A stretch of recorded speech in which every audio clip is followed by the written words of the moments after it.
What's up, you guys? It's your boy Miguel giving you your daily dose of radiation. Today's video, we're covering how to work smarter as an X-ray tech for the emergency room department. So depending on the level of, if you're trauma 1, trauma 2, trauma 3, trauma 4, like that's a variable of how the work smarter already begins. Like I already know if you go to a level 1, you're just going to be like like constantly going, versus like trauma 2 is it's a little bit slower pace.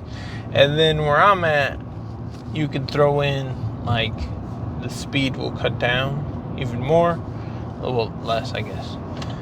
And then you'll have, depending once again on your shifts, I've dabbled in both worlds. I'm a full-time night shift X-ray tech, been doing it for 4 years, but I dabble in a lot of overtime for money. So I work both teams, like I'm on both sides, so I see both.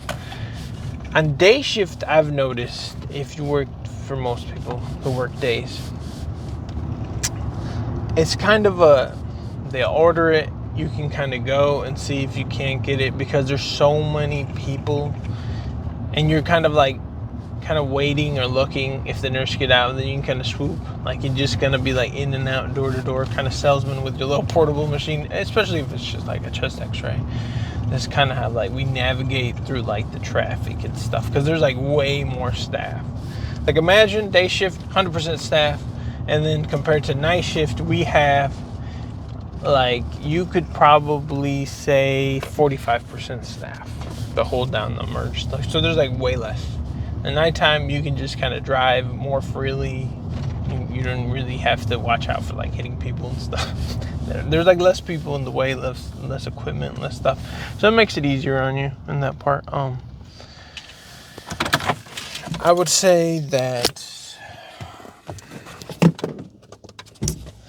for the night shift, the way to work smarter is, especially if it's like not the trauma room and there's like a set amount of people coming in, like you can look in the ED manager, like where it shows all the people. You can kind of see like, okay, this person came in for chest x-ray. This person, came in for shortness of breath. This person came in because of chest pain, because of this, because of that, or ankle pain. Like certain stuff you'll see, and then you're like, okay, they're probably going to order something, most likely. And then they'll order something, okay? And then you're like, okay. You can check the labs. And you're like, okay, have labs been collected? No, okay. So there's a chance that the nurse is still in there doing stuff, okay. So like all these other stuff that with time you'll kind of pick up, or even just like the nurse in general who's there. You're like, okay, who's in these rooms? Because nurses hold certain rooms. You're like, okay, so-and-so's there. Okay, that's probably going to be a while because they take longer to do their stuff. Or there's other nurses, you're like, oh no, that's probably in and out real quick, or they'll let us kind of do our job real quick so we can do on. Like all these things will come with time. You'll kind of understand how to improve your efficiency. And then other times I've noticed with my team, the way we've seen it, we'll just kind of sit there and wait and kind of do like 30 to 25 minute intervals of just like stacking them up of the orders. So we can just go, swoop, knock them all out, and then come back.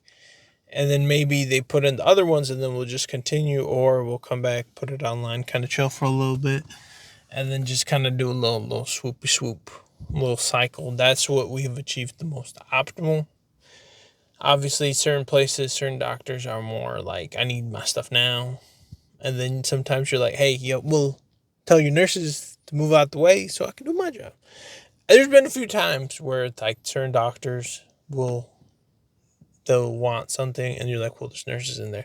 And they'll come down and tell them to get out your way. Ain't nothing make you feel like a princess when the doctor do that. You're like, thank you, sir. I couldn't say that because, they'll get mad at me. But you, as the doctor, tell them to get out the way so I can do my job.